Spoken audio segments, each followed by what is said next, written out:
ಅಯೋಧ್ಯೆಯನ್ನು ಪರಿಶೀಲನೆ ಮಾಡಿದ್ರು. ಅಲ್ಲಿನ ಸೆಕ್ಯೂರಿಟಿ ಬಗ್ಗೆ ಮಾಹಿತಿಯನ್ನು ಪಡ್ಕೊಂಡ್ರು. 22ನೇ ತಾರೀಕು ಬಾಲರಾಮನ ಪ್ರಾಣ ಪ್ರತಿಷ್ಠಾಪನೆಗಿದೆ. ಹೀಗಾಗಿ ರಾಮನೂರಿನ ಪರಿಶೀಲನೆಗೆ ಅಂಥೇಳಿ ಉತ್ತರ ಪ್ರದೇಶ ಸಿಎಂ ಯೋಗಿ ಆದಿತ್ಯನಾಥ್ ಭೇಟಿ ಕೊಟ್ಟಿರೋ ಲೈವ್ ವಿಜುವಲ್ಸ್ ಅನ್ನು ಗಮನಿಸ್ತಾ ಇದ್ದೀರಿ. ಒಂದ್ ರೀತಿಯ ಧಾರ್ಮಿಕ ಅಸ್ಮಿತೆಯ ಪ್ರತಿಬಿಂಬ ಅನ್ನೋ ರೀತಿಯಲ್ಲಿ ಪರಿಗಣಿಸಲಾಗ್ತಾ ಇದೆ. ಹಿಂದುತ್ವ ಅಂತ ಬಂದ ತಕ್ಷಣ ನೆನಪಾಗೋದು ಹನುಮಂತ ಕೂಡ. ಅಬ್ಸಲ್ಯೂಟ್ಲಿ ಹೌದು. ಹನುಮಂತ ಈಗ ಹೇಗೆ ನಮಗೆ ಅಂತಂದ್ರೆ ಆಂಜನೇಯನ ಆ ಭಾವವೇ ನಮ್ಮನ್ನ ಆವರಿಸಿಕೊಳ್ಳುವಂಥದ್ದು. ಈಗಂತೂ ಇಲ್ಲಿ ಜೈ ಶ್ರೀರಾಮ್ ಘೋಷಣೆ ಇದೆ ಮತ್ತು ಎಲ್ಲೆಲ್ಲಿ ನೀವು ಜೈ ಶ್ರೀರಾಮ್ ಘೋಷಣೆ ಕೇಳ್ತಿರೋ ಅಲ್ಲಿ ಹನುಮಾನ್ ಚಾಲೀಸಾದ ಪಠಣ ನಡೆಯುತ್ತೆ. ನಾನು ಈಗ ತಾನೇ ಅಲ್ಲಿಂದ ಬರಬೇಕಾದಾಗ ಈ ಬ್ಯಾಂಡ್ನಲ್ಲಿ ಪೊಲೀಸ್ ಬ್ಯಾಂಡಲ್ಲಿ ಹನುಮಾನ್ ಚಾಲೀಸಾನ ಟೋಟಲಿ ಪಠಣ ಮಾಡಿದ್ದನ್ನ ನಾನು ಕೇಳ್ತಾ ಇದ್ದೆ. ಅಂದ್ರೆ ಹನುಮಂತ ಅನ್ನೋದು ಈಗ ಹಿಂದುತ್ವದ ಐಕಾನ್ ಆಗಿದ್ದಾನೆ. ಮಾಡಿರೋದು ಎಲ್ಲವನ್ನು ನೋಡಿದ್ರೆ ಅಮೇಝಿಂಗ್. ನನಗನ್ಸುತ್ತೆ ಬರೋ ದಿನಗಳಲ್ಲಿ ಧರ್ಮನಗರಿ ಅಂತ ನೀವೇನಾದ್ರೂ ಯೋಚನೆ ಮಾಡಬೇಕು ಅಂತಂದ್ರೆ ಅಯೋಧ್ಯೆಗೆ. ನಾನು ಬೆಳಗಿಂದ ಅಯೋಧ್ಯೆ ಈ ಸ್ಟ್ರೀಟ್ಸ್ ಅಲ್ಲೆಲ್ಲ ಓಡಾಡ್ತಿದ್ದೀನಲ್ಲ, ನನಗನ್ಸುತ್ತೆ ಬಹುಶಃ ರಾಮ ವಾಪಸ್ ಬಂದಾಗ ಇದೇ ತರದೊಂದು ಭಾವನೆ ಇತ್ತು ಅಂತ. ಈ ಭಕ್ತರ ಈ ಆನಂದ ಆ ಕಾರಣಕ್ಕೋಸ್ಕರವೇ ವಿಶೇಷವಾಗಿದೆ ಅಂತ ನನಗನ್ಸುತ್ತೆ. ನಿಜ ನಿಜ ನಿಜ.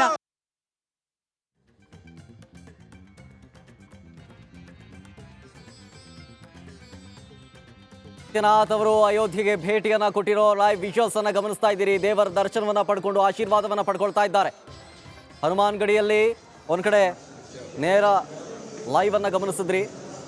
ಇದೀಗ ಅಯೋಧ್ಯೆಗೆ ಉತ್ತರ ಪ್ರದೇಶ ಸಿಎಂ ಯೋಗಿ ಆದಿತ್ಯನಾಥ್ ಭೇಟಿಯನ್ನ ಕೊಟ್ಟು ದೇವರ ದರ್ಶನವನ್ನ ಮಾಡ್ತಾ ಇದ್ದಾರೆ. ವಿಜುವಲ್ಸ್ ಅನ್ನು ಗಮನಿಸ್ತಾ ಇದ್ದೀರಿ. ಇದೇ ಸಂದರ್ಭದಲ್ಲಿ ರಿಪಬ್ಲಿಕ್ ಕನ್ನಡದ ವೀಕ್ಷಕರಿಗೆ ಮತ್ತೊಮ್ಮೆ ಪ್ರೀತಿಯ ಸ್ವಾಗತ. ಅಯೋಧ್ಯೆ ನಗರಿಗೆ ಅಯೋಧ್ಯೆಯ ಕ್ಷೇತ್ರ ಪಾಲಕ ಹನುಮಂತನ ಗುಡಿಯ ಮುಂಭಾಗದಲ್ಲಿ ನಾವಿದ್ದೀವಿ. ಈ ಹನುಮಂತನ ಗುಡಿ, ಅದ್ರ ಬಗ್ಗೆ ಮತ್ತಷ್ಟು ಮಾಹಿತಿಯನ್ನ ಹಂಚಿಕೊಳ್ಳಿಕ್ಕೆ ವಾಗ್ಮಿ ಚಕ್ರವರ್ತಿ ಸೂಲಿಬೆಲೆ ಅವರು ನಮ್ಮ ಜೊತೆಯಲ್ಲಿದ್ದಾರೆ.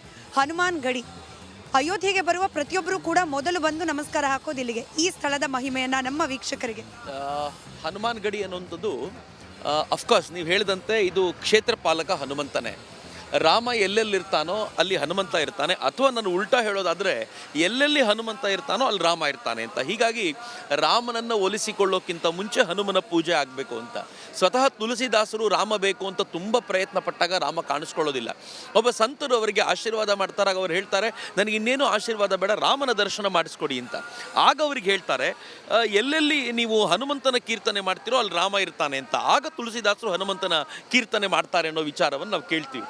ಇಲ್ಲೂ ಹಾಗೆಯೇ ಮೊದಲು ಹನುಮಂತನಿಗೆ ಪೂಜೆ ಯಾಕೆ ಸಲ್ಲತ್ತೆ ಅಂತಂದರೆ ರಾಮನಿಗೆ ಅತ್ಯಂತ ಪ್ರಿಯವಾಗೋದು ಅಲ್ಲಿಂದ ಅಂತ. ಅದು ಮೊದಲನೇ ಪಾರ್ಟ್. ಇನ್ನು ಎರಡನೇದೇನು ಅಂತಂದರೆ ಈ ಹನುಮಾನ್ ಗಡಿ ಅನ್ನುವಂಥದ್ದು ಇಲ್ಲಿ ಆಂಜನೇಯ ಉಳ್ಕೊಂಡಿದ್ದ ಅಂತ ಹೇಳ್ತಾರೆ. ಇಲ್ಲೊಂದು ಗುಹೆಯೊಳಗೆ ಆಂಜನೇಯ ಉಳ್ಕೊಂಡಿದ್ದ. ರಾಮ ಬಂದು ಆಳ್ವಿಕೆ ನಡೆಸ್ತಾ ಇರುವಾಗ ಅವನು ಅಲ್ಲಿಗೆ ಹೋಗ್ತಿರಲಿಲ್ಲ, ಇಲ್ಲಿ ಬಂದು ಆ ಗುಹೆಯಲ್ಲಿ ಕೂತ್ಕೊಂಡು ರಾಮನ ಜಪ ಮಾಡ್ತಿದ್ದ ಅಂತ.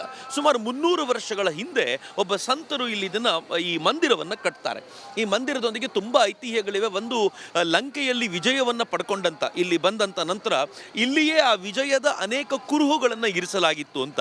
ಈಗಲೂ ಒಂದು ಎತ್ತರದ ಧ್ವಜ ಅಲ್ಲಿ ನಮ್ಗೆ ನೋಡ್ಲಿಕ್ಕೆ ಸಿಗುತ್ತೆ. ಈಗಲೂ ಕೂಡ ಆ ಧ್ವಜ ಹಾಗೆ ಇದೆ. ಆ ಕುರುಹುಗಳನ್ನು ಅಲ್ಲಿ ಇನ್ನೊಂದು ಹಿಸ್ಟ್ರಿ ಇದ್ರ ಜೊತೆಗೆ ಬಹಳ ಚೆನ್ನಾಗಿರೋದು ಏನು ಅಂತಂದ್ರೆ, ಒಬ್ಬ ನವಾಬ ಶೂಜುದ್ದೌಲಾ ಅಂತ, ಆ ನವಾಬ ಏನ್ ಮಾಡ್ತಾನೆ, ಅವನಿಗೆ ಹೆಲ್ತ್ ಸರಿ ಇಲ್ಲ ಅಂತ ಗೊತ್ತಾದಾಗ ಅವನು ಇಲ್ಲಿರುವಂಥ ಸಾಧುಗಳಿಗೆ ಹನುಮಂತ ಒಲಿದಿದ್ದಾನೆ ಅಂತ ಅವ್ರಿಗೆ ಗೊತ್ತಾದ ನಂತರ ಅವ್ರು ಹೇಳ್ತಾರೆ, ಆ ಹನುಮಂತನನ್ನು ಒಲಿಸ್ಕೊಂಡಿರುವಂಥ ಸಾಧುಗಳನ್ನು ನಾನು ಭೇಟಿ ಮಾಡಬೇಕು, ಮಾತನಾಡಬೇಕು, ಅವರಿಂದಾಗಿ ನನ್ನ ಆರೋಗ್ಯ ಸರಿ ಹೋಗುತ್ತಾ ಅಂತಂದಾಗ ಇವರು ಹನುಮಂತನ ಪೂಜೆ ಮಾಡಿ ಅವನಿಗೊಂದು ಆಶೀರ್ವಾದ ಮಾಡ್ತಾರೆ.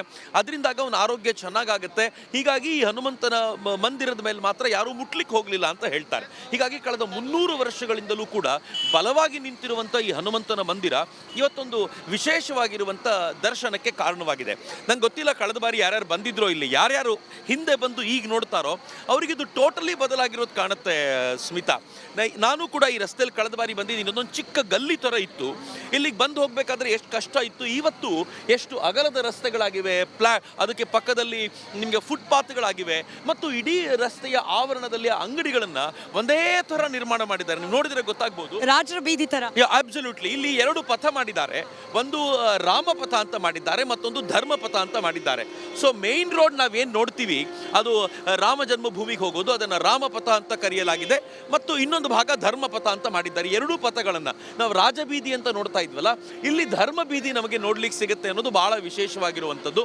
ಮತ್ತು ನನಗೆ ಬಹಳ ಖುಷಿ ಕೊಟ್ಟಿದ್ದೇನು ಅಂತಂದರೆ ಒಂದೇ ಬಣ್ಣದ ಅಂಗಡಿಗಳು, ಅದಕ್ಕೆ ಹಾಕಿರುವಂಥ ಅಲಂಕಾರಗಳು ಮತ್ತು ಅಂಗಡಿಯ ಹೆಸರುಗಳು ಕೂಡ